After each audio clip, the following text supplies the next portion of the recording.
नमस्कार। News room में आप सभी का स्वागत है। संसद का शीतकालीन सत्र आज से शुरू हो गया है और पहले ही दिन से माहौल गर्म होता दिख रहा है। बड़ा सवाल यह है कि क्या मॉनसून सत्र की तरह इस बार भी एसआईआर का मुद्दा कार्यवाही में बाधा बनेगा। यह सवाल इसलिए अहम है क्योंकि एसआईआर इस समय देश की राजनीति का सबसे बड़ा बहस का केंद्र बना हुआ है। बिहार में एसआईआर शांतिपूर्वक पूरा हो गया और चुनाव भी संपन्न हो गए, लेकिन विपक्ष अब भी इसे अपना मुख्य मुद्दा बनाए हुए है। हम आपको बता दें कि एक दिन पहले सर्वदलीय बैठक में विपक्ष ने एक सुर में एसआईआर पर विस्तृत चर्चा की मांग रखी थी और आज सत्र की शुरुआत से पहले भी कार्य स्थगन नोटिस देकर संकेत साफ कर दिए कि यह सत्र टकराव और हंगामे से भरा रह सकता है। हालांकि प्रधानमंत्री नरेंद्र मोदी ने सत्र से पहले उम्मीद जताई कि यह बैठकें सकारात्मक और सार्थक होंगी। साथ ही उन्होंने विपक्ष पर कटाक्ष करते हुए कहा कि दुर्भाग्य यह है कि एक दो दल अभी भी अपनी पराजय पचा नहीं पा रहे हैं। पीएम ने दो टूक कहा कि संसद में ड्रामा नहीं, डिलीवरी होनी चाहिए। साथियों, ये शीतकालीन सत्र ये सिर्फ कोई रिचुअल नहीं है। राष्ट्र को प्रगति की ओर तेज गति से ले जाने के जो प्रयास चल रहे हैं, उसमें ऊर्जा भरने का काम ये शीतकालीन सत्र भी करेगा, ऐसा मेरा पूरा विश्वास है। भारत ने लोकतंत्र को जिया है, लोकतंत्र के उमंग और उत्साह को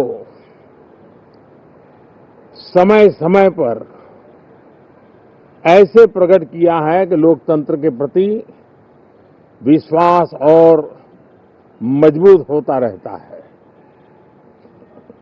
गत दिनों बिहार में जो चुनाव हुए, उसमें भी मतदान के जो विक्रम हुआ है, वो लोकतंत्र की सबसे बड़ी ताकत है।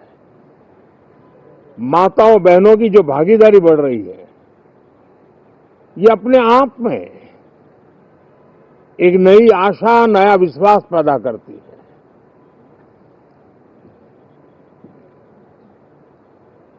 एक तरफ लोकतंत्र की मजबूती और इस लोकतांत्रिक व्यवस्थाओं के भीतर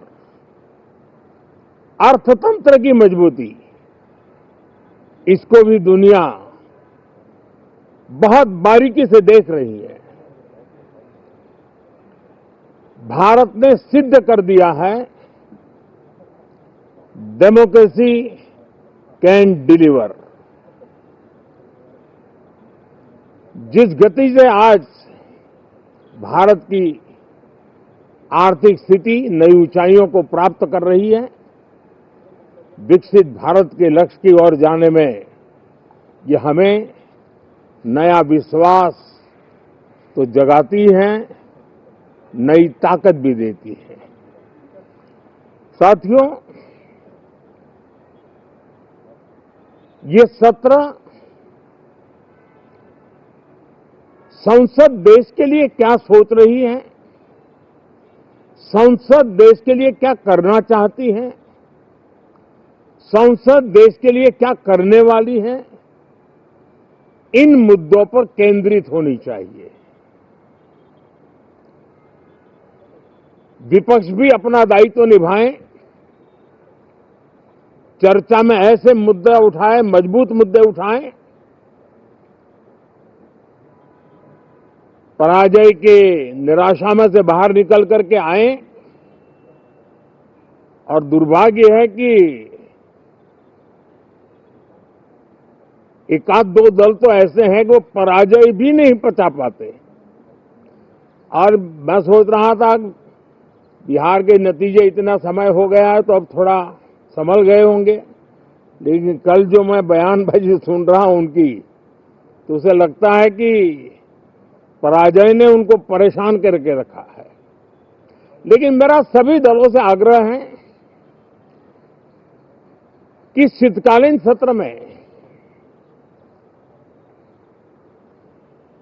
पराजय की बौखलाहट का वो मैदान नहीं बनना चाहिए। और ये शीतकालीन सत्र विजय के अहंकार में भी परिवर्तित नहीं होना चाहिए। बहुत ही संतुलित तरीके से जिम्मेवारी के साथ जनप्रतिनिधि के रूप में देश की जनता का हमसे जो हमें दायित्व दिया है और हमसे जो अपेक्षाएं हैं उसको संभालते हुए हम आगे के लिए सोचें, जो है उसको कैसे अच्छा कर सकें। अगर बुरा होता है तो उसमें सटीक टिप्पणी कैसे कर सकें ताकि देश के नागरिकों का भी ज्ञानवर्धन हो। ये मेहनत का काम जरूर है लेकिन देश के लिए करना चाहिए। और मैं आशा करता हूं, मेरी एक सबसे बड़ी चिंता रही है पिछले कई लंबे समय से,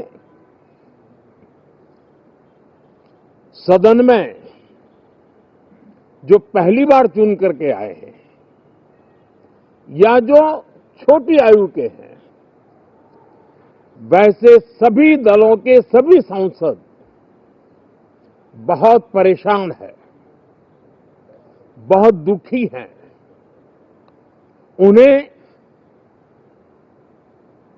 अपने सामर्थ्य का परिचय कराने का अवसर नहीं मिल रहा है, अपने क्षेत्र की समस्याओं की बात बताने का अवसर नहीं दिया जा रहा है। राष्ट्र के विकास की यात्रा में भागीदार बनने के लिए वो अपनी कुछ बात बताना चाहते हैं, उस पर भी रोक लगा दी जा रही है। कोई भी दल हो,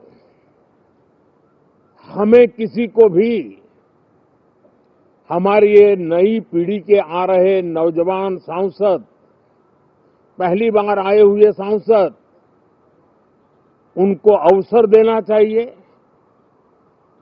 उनके अनुभवों का हमें सदन को लाभ मिलना चाहिए। इस नई पीढ़ी के अनुभव सदन के माध्यम से राष्ट्र को भी लाभान्वित करेंगे। और इसलिए मेरा आग्रह रहेगा कि हम इन चीजों को गंभीरता से लें। ड्रामा करने के लिए जगह बहुत होती है, जिसको करना है करते रहें। यहां ड्रामा नहीं, डिलीवरी होनी चाहिए। नारे के लिए भी जितने नारे बुलवाने हैं वो पूरा देश खाली पड़ा है। जहां पराजित होकर के आए वहां बोल चुके हो, जहां अभी पराजय के लिए जाने वाले हो वहां भी बोल दीजिए। लेकिन यहां तो नारे नहीं, नीति पर बल देना चाहिए और वो आपकी नीयत होनी चाहिए। साथियों, हो सकता है राजनीति में नेगेटिविटी कुछ काम आती होगी, लेकिन अल्टीमेटली नेशन बिल्डिंग के लिए कुछ सकारात्मक सोच भी होनी चाहिए। नेगेटिविटी को जरा अपनी मर्यादाओं में रख करके नेशन बिल्डिंग की तरफ ध्यान दे, ये मेरी अपेक्षा रहेगी। साथियों, ये शीतकालीन सत्र एक और कारण से भी महत्वपूर्ण है। हमारे नए माननीय सभापति जी आज से हमारे उच्च सदन का मार्गदर्शन उनका शुरू हो रहा है। मैं उनको शुभकामनाएं देता हूं। साथियों, जीएसटी रिफॉर्म्स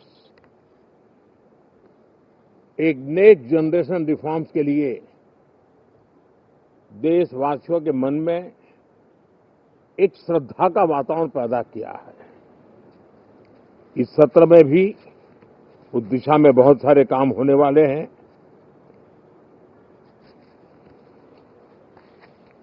हमारे देश का एक हमारे मीडिया के मित्र कभी अगर एनालिसिस करेंगे तो उनको ध्यान में आएगा कि पिछले कुछ समय से हमारे सदन को या तो चुनावी का वार्मिंग अप के लिए उपयोग किया जा रहा है, या तो पराजय की बौखलाहट करने को निकालने के लिए उपयोग किया जा रहा है।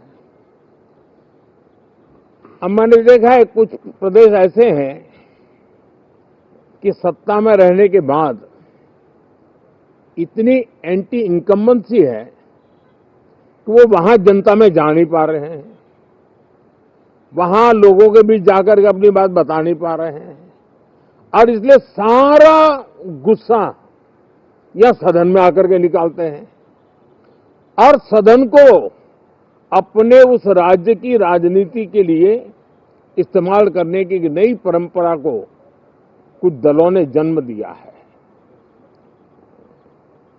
अब उन्होंने एक बार चिंतन करना चाहिए कि पिछले 10 साल से ये जो खेल खेल रहे हैं, देश स्वीकार नहीं कर रही है इन पद्धतियों को, तो अब थोड़ा बदलें, अपनी रणनीति बदले। मैं टिप्स देने के लिए तैयार हूं उनको कैसे परफॉर्म करना चाहिए, लेकिन कम से कम सांसदों के हकों पर तराप मत लगाइए, सांसदों को अभिव्यक्ति का अवसर दीजिए, अपनी निराशा और अपने पराजय पे सांसदों को बलि मत बनाइए। मैं आशा करता हूं कि इन जिम्मेवारियों के साथ हम सब चले, लेकिन मैं देश को विश्वास देता हूं कि राष्ट्र प्रगति की राह पर चल पड़ा है, राष्ट्र नई ऊंचाइयों को पार करने की दिशा में आगे बढ़ रहा है और ये सदन भी उसमें एक नई ऊर्जा, नया सामर्थ्य भरने का काम करेगा। उधर रविवार को हुई सर्वदलीय बैठक में अधिकतर विपक्षी दलों ने एसआईआर के साथ ही दिल्ली विस्फोट के बाद राष्ट्रीय सुरक्षा को लेकर भी चिंता जताई। साथ ही वायु प्रदूषण, विदेश नीति, किसानों की स्थिति, महंगाई और बेरोजगारी जैसे मुद्दों पर भी विस्तृत बहस की मांग की गई। संसदीय कार्य मंत्री किरेन रिजिजू ने भी बैठक के बाद हल्के फुल्के अंदाज में कहा कि यह शीतकालीन सत्र है, सबको ठंडे दिमाग से काम करना चाहिए। इस बीच बिहार विधानसभा चुनाव में एनडीए की बड़ी जीत के बाद केंद्र सरकार उत्साहित है और इस सत्र में 14 विधेयक पेश करने की तैयारी में है। सरकार ने वंदे मातरम की रचना के 150 वर्ष पूरे होने पर विशेष चर्चा का प्रस्ताव रखा है। हालांकि कई विपक्षी दल इसे लेकर ज्यादा उत्साहित नहीं है। देखा जाए तो ज्वलंत मुद्दों की लंबी सूची और दोनों पक्षों की तीखी तैयारियों को देखते हुए शीतकालीन सत्र का तापमान ठंड में भी काफी ऊंचा रहने वाला है। अगर आप भी लेना चाहते हैं देश दुनिया की तमाम जानकारी तो आज ही सब्सक्राइब करें हमारे चैनल को। साथ ही नीचे दिए बेल आइकन को जरूर दबाएं ताकि हर अपडेट आप तक पहुंच सके।